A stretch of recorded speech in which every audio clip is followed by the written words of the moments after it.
Those who are living a truly exceptional life have achieved financial freedom. This freedom allows them to give more focus to the priorities of their life, design a unique lifestyle, and contribute to the causes that are important to them. However, as Jim will illustrate, the quest for financial independence must begin with a true desire to serve our fellow human beings.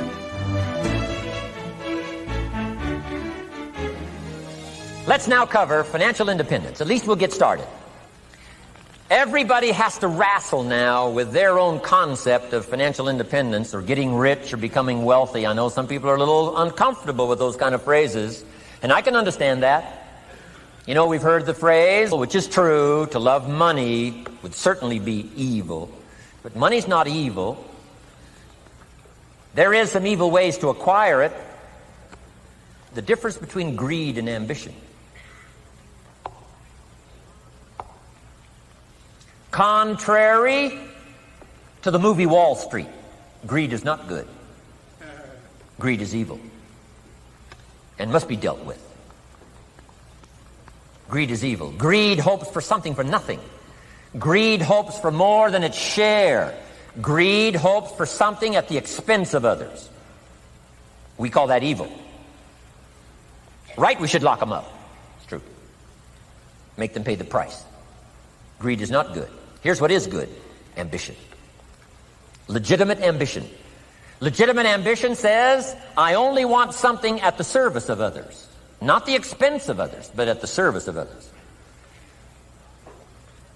Jesus gave the greatest scenario for success when he said, whoever wishes to be the greatest, nothing wrong with wishing to be the greatest. It's called enlightened self-interest. But he gave the key to those who wish to be the greatest. Here's what he said. Find a way to serve the most. Service to many leads to greatness. Not the expense of many. Not at the calamity of many. The greed for power caused Stalin, in his day and time, to kill 30 million of his own countrymen. His greed and lust for power was so powerful. It is true. Absolute power corrupts absolutely. Stalin, probably one of the best examples. He was willing to kill 30 million of his own countrymen to satisfy his greed for power. Power at the expense of others, not at the service of others, but at the expense of others. But Jesus turns the whole scenario around and says, to be the greatest, the most powerful, is a worthy ambition as long as it's done in this mode. Here it is, at the service of many. Service to many leads to great wealth. Service to many leads to great recognition. Service to many leads to great satisfaction. Zig Ziglar probably said it as well as anybody could say it. If you help enough people get what they want, you can have everything you want. That's not greed. It's called legitimate ambition at the service of. But I know some people have, they're struggling with this idea, and we talk about how to get rich. I've been teaching kids, right, all these years. How to be rich by 40, 35 if you're extra bright, much sooner if you find a unique opportunity. And some people are a little disturbed by that, teaching kids how to get rich, teaching kids how to make a fortune. So I've modified it a little bit, and here's the best I've been able to come up with. And that is the goal to become financially independent. A little softer than rich, a little softer than make a fortune, and sometimes it's a little easier for it to go down, or at least comprehend, if it's put, I think, in these terms. Financial independence. Here's my definition of financial independence. The ability to live from the income of your own personal resources.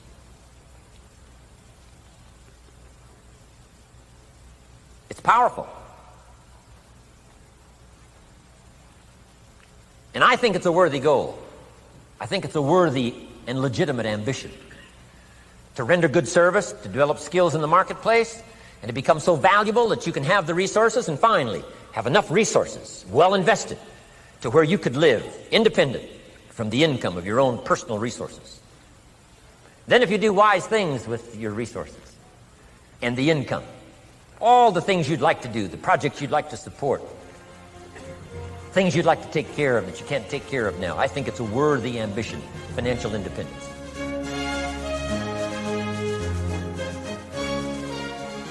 With that background, let me recommend a book for you to read. The title is The Richest Man in Babylon. by George Clason. Perhaps you've already read it. I would suggest that you read it again.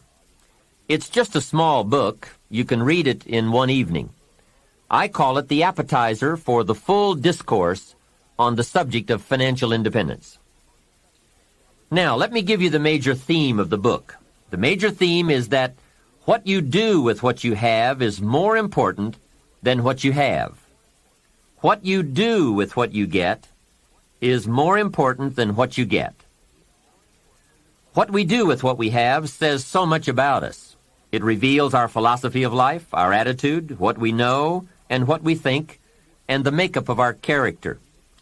It is a reflection of what is going on inside of our head and within our value system and decision-making process. It also reveals our ability to weigh and to perceive.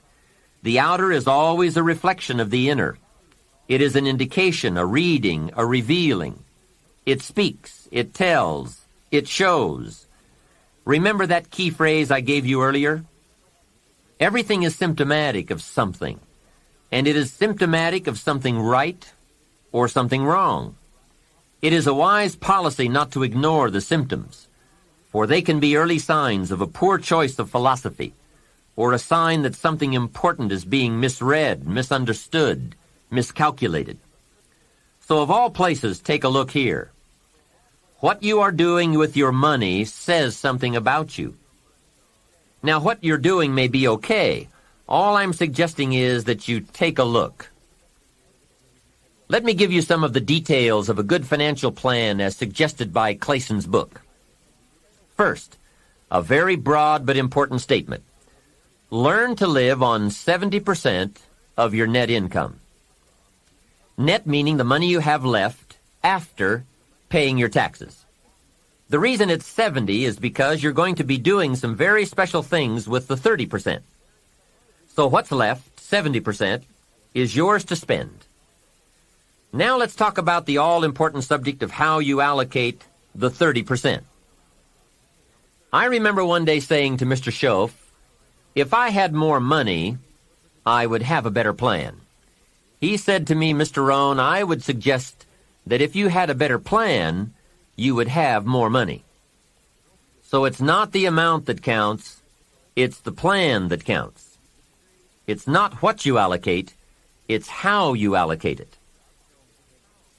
Here's the first part of the allocation process. Of the 30% you're not spending, 10% should go to charity, giving back part of what you have taken out to help those who cannot help themselves. I think that's a good percentage. Now, you can pick your own percentage. It's your life, and it's your plan. But giving your money to a church or to an institution is a good idea. More often than not, they can find the people who are in need. But whether you administer it yourself or give it to an institution to distribute, 10% should be given to charity. And by the way, the best time to teach this allocation process is when a child gets his first dollar. Take him on a visual tour. There's nothing better than visual to illustrate what you're trying to teach. Take him to where some very unfortunate people live who cannot take care of themselves. Kids have big hearts. If they see the problem, they won't have any trouble giving a dime out of every dollar. And one more thing. The time to start this is when the amounts are small. It's pretty easy to flip a dime out of a dollar, and it's a little more difficult to give away 100,000 out of 1,000,000. You say, oh, if I had 1,000,000, I'd give 100,000. I'm not so sure. That's a lot of money. Best we start you early, so you will have the habit before the big money comes your way. Now, here is what to do with the next 10%. Set aside 10% for capital you manage. That is, capital you find ways to utilize. Do some buying and selling yourself. Buy something, fix it, and sell it. Engage in commerce, even if it's only a part-time venture. Your home is a major capital project. In my opinion, we should all engage in capitalism in this country. Here, we believe capital belongs in the hands of the people. Communism teaches that capital belongs in the hands of the state. That's a great difference in ideology. I guess communism feels that humans are too dumb and stupid to know what to do with capital. So it should all be given to the state. Let the state run everything, and let the people meekly show up for their work assignments. In our country, we believe the genius to know what to do with capital resides in the populace, the people, the genius to come up with ideas for goods and services brought to the marketplace. It has built a dynamic enterprise known as capitalism and has created opportunities in abundance. Now, here's the third 10 cents from every dollar, and that is capital you provide. Take 10 cents out of every dollar and put it in a financial institution. And now we have come to a major benefit for all of us if you bring this 10% of your earnings to the marketplace. You see, some projects in our society need more capital than one person can provide. So we have a system whereby all of us can loan or invest our money in capital provided, so that large businesses can be built to provide more jobs and products and service and help create an even more dynamic society. So 10 cents out of every dollar should go into a savings account. I really prefer to call it an investment account because, and kids will love this, they pay you for the use of your money. You can get back the money you loaned, and you will have more profit from what you are paid for the use of your money. And be sure that you teach this, that if kids start this program from whatever they earn on a job, or in engaging in enterprise, or both, while they are in their teens, by the time they are 40, they will be wealthy enough to be able to do what they want to do the rest of their lives, instead of all their lives doing what they have to do. Now, from your teenage years, it could take a much shorter period of time to become financially independent, depending on what ideas and opportunities you take advantage of. Mrs. Fields developed a new chocolate chip cookie and became a millionaire before she was 30. Mrs. Fields chocolate chip cookies. What an example of capital in the hands of the people, not in the hands of the state. A 10-year-old takes $1, searches around the community and finds a broken, abandoned wagon, pays $1 for it, brings it home, cleans it up, sands off the rust, paints it till it's shiny and new, straightens out the wheel, and sells the like-new wagon for $11. You ask, does a 10-year-old deserve $10 profit? And the answer is, of course. Society now has a mended wagon. And that's what it's all about. Find something and leave it better than you found it. Create a value. Build an equity. It's how we build this most dynamic society called America. And everyone can contribute. Everyone can bring some value to the marketplace. We can all be students of capital, profit, equity, and value. We can all engage in enterprise. We can all participate in the disciplines that bring wealth of lifestyle and treasure. All of us and our children can build the most powerful and attractive society ever. We have the knowledge, the tools, the schools, the market, the resources. All we need is the will. Let each of us begin. Its riches are for the having.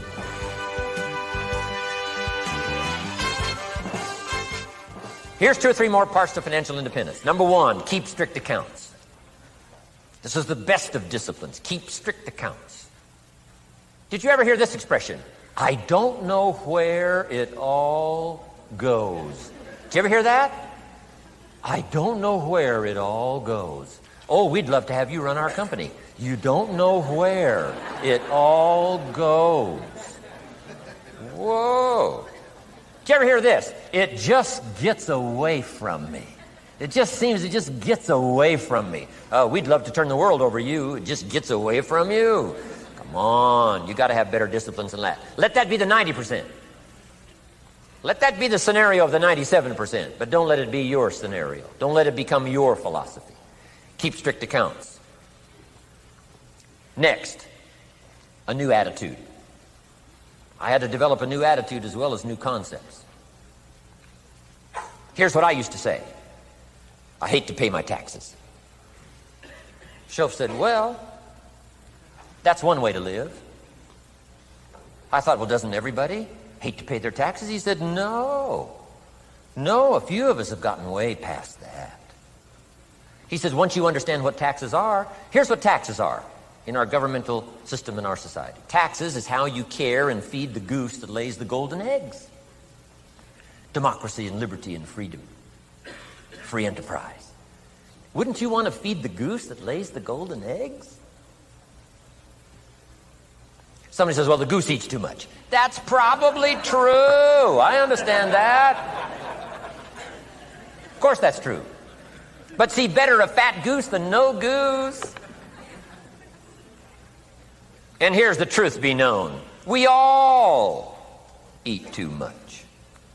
Let not one appetite accuse another. Of course the government needs to go on a diet. So do most of us. But hey, you still have to care and feed the goose that lays the golden eggs. Once you understand that that's what it's for. See, it is so important, the right attitude. Here's what I used to say. I hate to pay my bills. You open up the mails, nothing but these window envelopes, bills. I hate to pay my bills. Shelf said, well, that's one way to live. I said, well, doesn't everybody hate to pay their bills? He said, no, some of us are way beyond that. I said, is it possible to love to pay your bills? He said, yes. Reduce your liabilities, increase your assets. Wouldn't you love to do that? So start a whole new attitude here. Next time you pay $100 on an account, put a little note in there and say, with great delight, I send you this $100. I mean, they don't get many letters like that. Reduce my liabilities, increase my assets. My picture's changing. My picture's improving. I love to pay my bills. Keep the money in circulation. Pay my taxes. Feed the goose that lays the golden eggs. It's a matter of attitude. And here's the last on attitude. Everybody must pay. Of course, life is called opportunity, but life is called price. But we must all pay. We must all share. One of the classic stories of all time from ancient Bible script says, Jesus one day and his disciples were standing by the church treasury, synagogue treasury, watching people as they came by and put their offering in the treasury. That wouldn't be a bad idea. Jesus and his disciples standing by the treasury while everybody walks by. Jesus says, how much was that? How much was that? Interesting. And the story said some people came by, put in big amounts. Some people came by, put in modest amounts, average amounts. And the story says, then a little lady comes by and puts in 2 pennies in the treasury. Jesus says to his disciples, look at that. Look at that. His disciples said, 2 pennies, 2 pennies. What's 2 pennies? Jesus said, no, you don't understand. She gave more than everybody else. They said, 2 pennies is more than everybody else? He said, yes. Because I'm certain that her 2 pennies represented most of what she had. And if you give most of what you have, then you've given the most. Wow. What a lesson to learn. It's not the amount. It's what it represents of your life that counts. Now let me give you the wisdom of the scenario that did not occur. And this is the greatest of wisdom. And in my own particular peculiar brilliance, I have the ability to record for you what was not recorded in the scenario of the story. Here's what did not occur, which may teach us one of the greatest of the wise things that was taught in this scenario. Here's what did not occur in the scenario. Jesus did not reach into the treasury and get this little lady's 2 pennies and run after her and say, here, little lady, my disciples and I have decided that you're so pitiful and you're so poor that we've decided to give you back your 2 pennies. I'm telling you, that did not occur.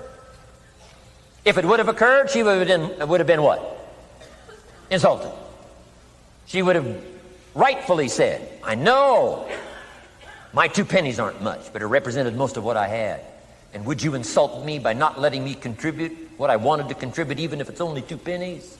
I'm telling you that did not occur. Here's part of the wisdom of the story that was not recorded. Jesus left her pennies in the treasury, meaning everybody has to pay, even if it's only pennies. That's the key.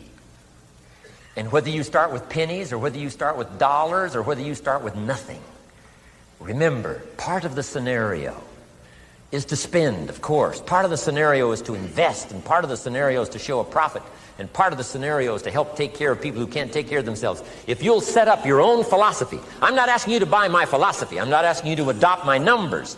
I'm only wanting to provoke you to think, for you to come up with a splendid economic philosophy that's got you up early and got you up late. It's got you thinking and pondering ways to use your resources and turn it into the dreams you want for the future.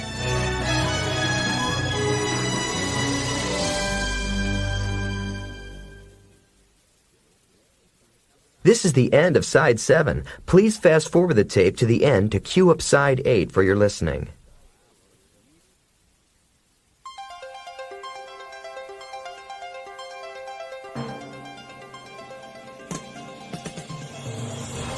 One of the keys to success that is often overlooked is the people with whom we have chosen to associate. Every day, often unconsciously, our decisions, attitudes, and actions are influenced by the decisions, attitudes, and actions of those people with whom we spend the greatest amount of time. One of the crucial elements of an exceptional life involves a careful analysis of how we are being affected by our associations with others.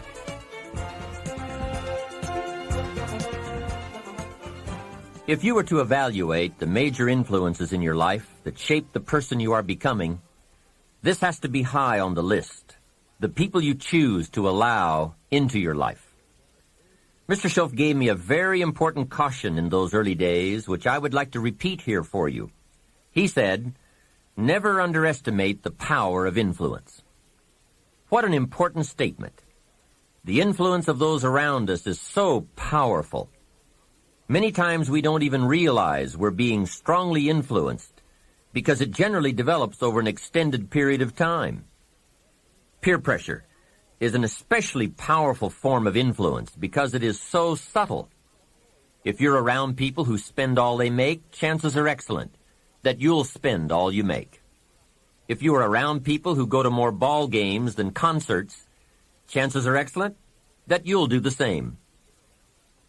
If you're around people who don't read many books, chances are excellent you won't read many books. People around us can keep nudging us off course a little at a time until finally, 10 years from now, we find ourselves asking, how did I get here? Those subtle influences need to be studied carefully if we really want our lives to turn out the way we've planned. Now, on this major point, let me give you 3 key questions to ask. This may help you to make a better analysis of your current associations. Here is the first question. Who am I around? Good question. Make a mental study of the major people with whom you most often associate. You've got to evaluate everybody who is within the circle of being able to influence you.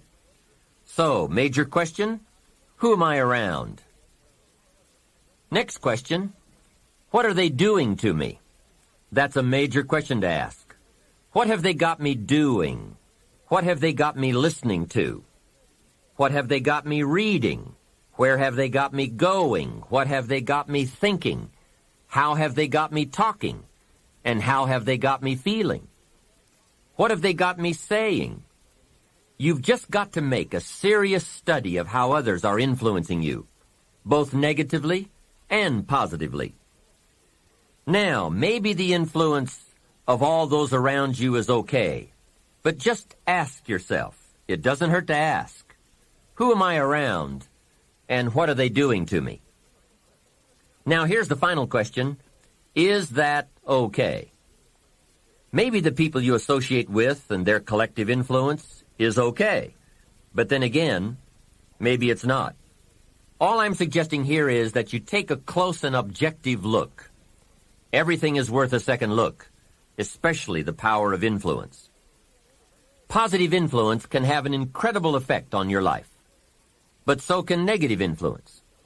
Both will take you somewhere, but only one will take you in the direction you truly wish to go. It's so easy just to dismiss the things that influence our lives. The man says, I live here, but I don't think it matters. I'm around these people, but I don't think it hurts. I would take another look at that. I've got a good phrase for you. Everything matters. Now, sure, some things matter more than others, but everything matters. Everything weighs something. So you've got to keep checking to find out whether associations are tipping the scales toward the positive or toward the negative. It doesn't hurt to look, right? Ignorance is never the best policy. Finding out is the best policy. Remember, part of the purpose of this program is to get us to say, the days of kidding myself are over. I really want to know what I have become and what I am becoming. I want to know where my strengths and my weaknesses lie. What has power over me? What's influencing me? What have I allowed to affect my life? Perhaps you've heard the story of the little bird. He had his wing over his eye and he was crying. The owl said to the little bird, "You're crying." "Yes," said the little bird, and he pulled his wing away from his eye. "Oh, I see," said the owl. "You're crying because the big bird pecked out your eye." And the little bird said, "No, I'm not crying because the big bird pecked out my eye. I'm crying because I let him." Hey, it's easy to let influences shape our lives, to let associations determine our direction, to let persuasions overwhelm us, to let tides take us, to let pressures make us. The big question is, are we letting ourselves become what we wish to become?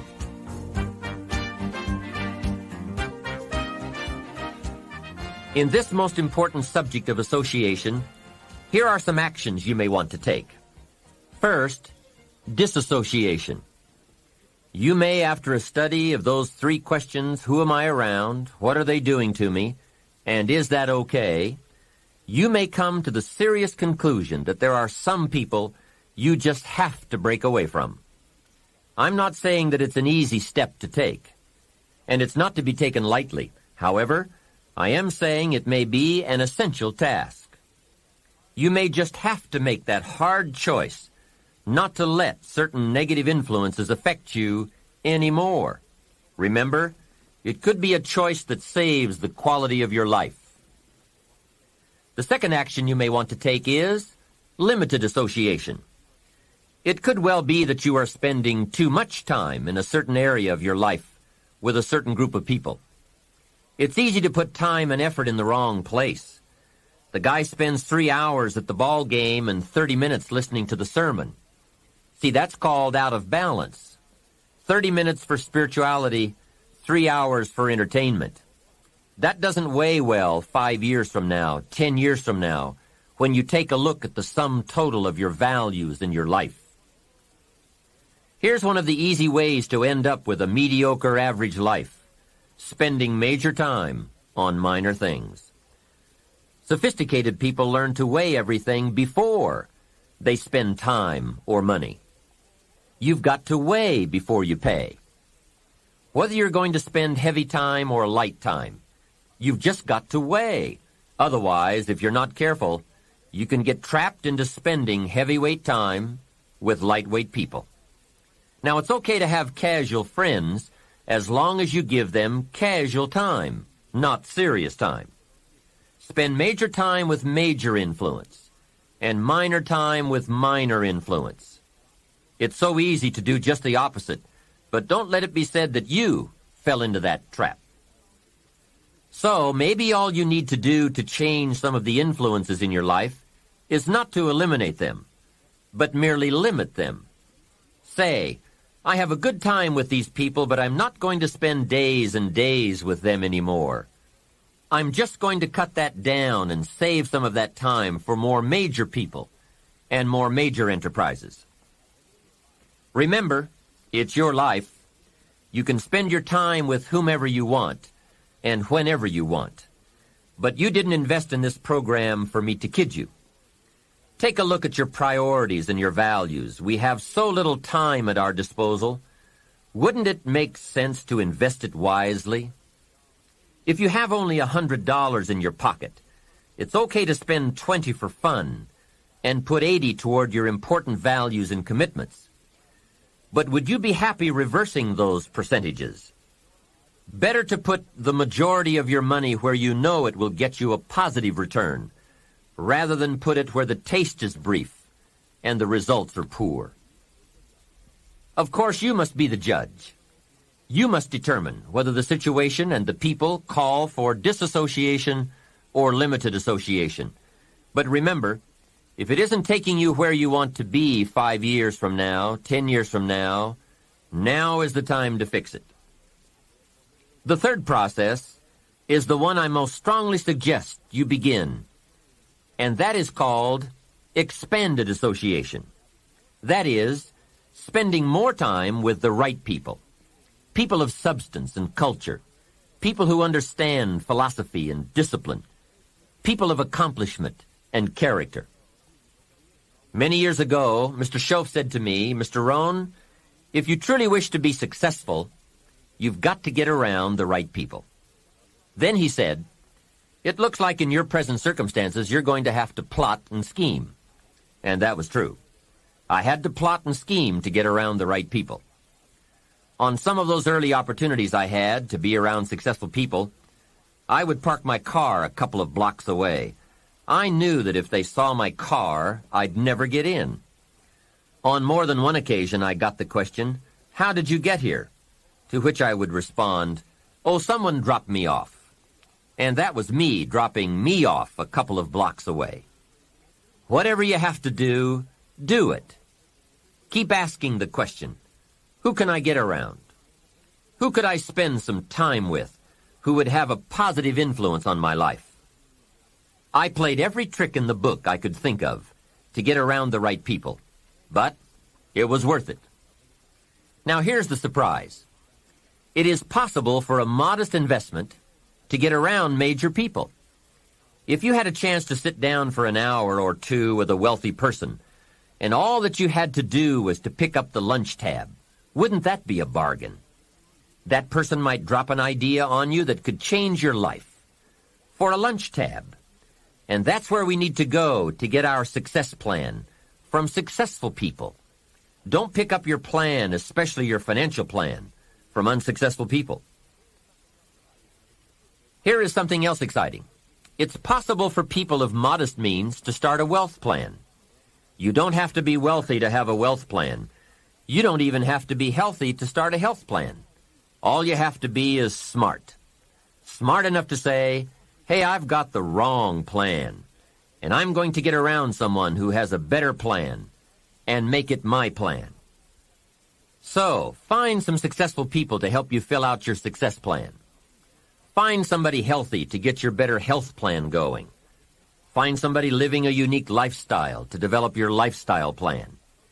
This is called association on purpose, getting around the right people by expanding your circle of influence. I have a really unique friend. I'm always trying to find more ways to spend more time with him. He's the big game hunter, millionaire, businessman, traveler, and in my opinion, one of the world's great philosophers. He has two special gifts among many that make it worth all the time I can possibly spend with him. And those gifts are, 1, the ability to absorb, the ability to soak up a day and all of its events. His memory is uncanny. I swear he remembers in detail almost every day of his life and every book he's read. Then he has this second unique gift, the gift of expression. He can put all he saw and touched and felt into words, exciting words. When he talks, you can feel the water lapping on your feet. You can see the colors. You can smell the aroma of the flowers and the food. What great gifts to absorb and to express. If I spend a day with him, I get my time's worth. He can put a year into a day's conversation. It leaves you spellbound. He can read a book and with flawless detail give you a capsule version, and more often than not, make it more exciting than if you read the book yourself. From Shakespeare to the Beatles, from Africa to Beverly Hills, he's got it, recorded it, and can express it with spirit and precision. You can imagine what a valuable association this is for me. From this association, I've multiplied my knowledge, my perception, my skill, my enterprise, and my lifestyle many times over. Here's another good question for you. Where do you go for your intellectual feast? Where do you go? Pity the man who has a favorite restaurant, but not a favorite thinker. He's picked out a favorite place to feed his body, but he doesn't have a favorite place to feed his mind. One way to associate with people of influence is through their writings, books, cassette tapes, whatever you can pick up. Maybe you can't meet the person, but you can read his books or listen to his cassettes. Churchill's gone, but he's left some books. Aristotle's gone, but we still have his ideas. Search the catalog for cassettes and libraries for books. Search the magazines, search the documentaries. They are full of chances for association and intellectual feasting. But in addition to reading and listening, we also need a chance to do some talking and sharing. I have some people in my life with whom I spend time on a regular basis, who help me with important life questions, who help me refine my own philosophy, weigh values, and ponder questions about success and lifestyle. We all need associations with people of substance to provide influence concerning major issues: society, money, enterprise, family, government, love, friendship, culture, taste, opportunity, community. Behavior is mostly influenced by ideas, and ideas are mostly influenced by education, and education is mostly influenced by the people with whom we associate. So don't join an easy crowd. Make sure you get around people who can ask the right questions about the latest ideas you've discovered, about your philosophy, your enterprise, your goals, your lifestyle. Go where the demands are high, where the expectations are high, where the spotlight is on to grow, to produce, and to become more than you currently are.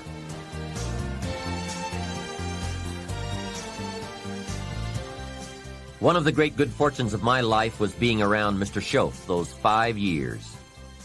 During that time, he shared with me, at dinner, on an airplane, at a business conference, in private conversation, with a group, all those ideas that caused me to make the helpful and necessary adjustments in my thoughts and activities.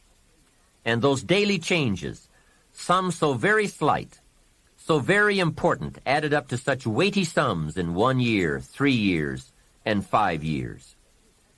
A big part of the value of this association was having Mr. Schoaf repeat the ideas over and over.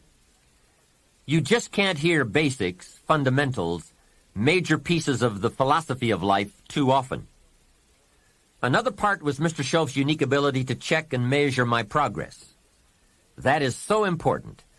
Measurable progress, and having someone to monitor that progress. I will never forget my first list of goals that I put together after Mr. Schoaf's breakfast lecture on setting goals. My list contained only 4 or 5 items. When I showed it to him, he said, "Is this your list?" I said, "Yes." Then he started asking those very wise questions that all people of success and substance are inclined to ask. He asked, "How about your health goals?" I didn't have any of those on my list. He asked, "How about your investment goals?" Those were lacking. How about your travel goals, your family goals? How about your goals for gifts and sharing? Who would you like to meet? What would you like to become? What skills would you like to develop? Did you ever want to write a book, a poem? Would you like to be a sophisticated person of power and influence and culture? How about education for your children? Would you like to be debt-free? How about a splendid library stocked with the best of books? Would you like to make some new friends? Did you ever want to parachute out of an airplane? Fly a glider? Own a music library? Would you like to see New York? Visit Paris? Explore Rome? Do you need a ranch someday? A cabin in the mountains? Is there something you'd like to prove? A mark you'd like to make? Wow, what a mind-expanding conversation that was. And this was only one of many to come over those 5 years. What fantastic help it is to have someone who can ask the right questions. Remember, it's not just the answers that are important. It's the questions. Some of the most valuable influence comes from people with the awareness and skill to ask the major questions. Here's a project you might consider. Choose 2 or 3 people for whom you have a great respect. Ask each of them to make a list of the major questions they would ask if they wanted to help someone make the best choice that would lead to a successful and happy life. If you get 3 lists, you will be surprised at the difference among them. Successful people approach life from a variety of experiences and a variety of attitudes. Now, from these questions, you may get enough homework to get busy on for years to come. Another benefit of my association with Mr. Schoaf was that I kept growing in experience, knowledge, and accomplishment, and was able to bring all that value to the same basic questions. What a learning experience that was. Some of the early questions I had shrugged off, I now saw a growing importance they had. It was really my education that was changing, not the questions. It's like reading the Bible or listening to cassettes. When you have some added, measurable experience, you now bring to the reading and listening a new worth. You now listen and read at a new level. And the substance gleaned, the wisdom gathered from that new level can well be where your fortune and the best of your lifestyle can be developed. One more thought, and that is, strive to become the kind of person that people of quality and substance would want to be associated with. Become a person of skillful language, positive attitude, well-read and well-disciplined, a person of culture and intelligence. You will be uniquely rewarded by this reputation, drawing exciting people to you. Remember, to attract valuable people, you must be attractive.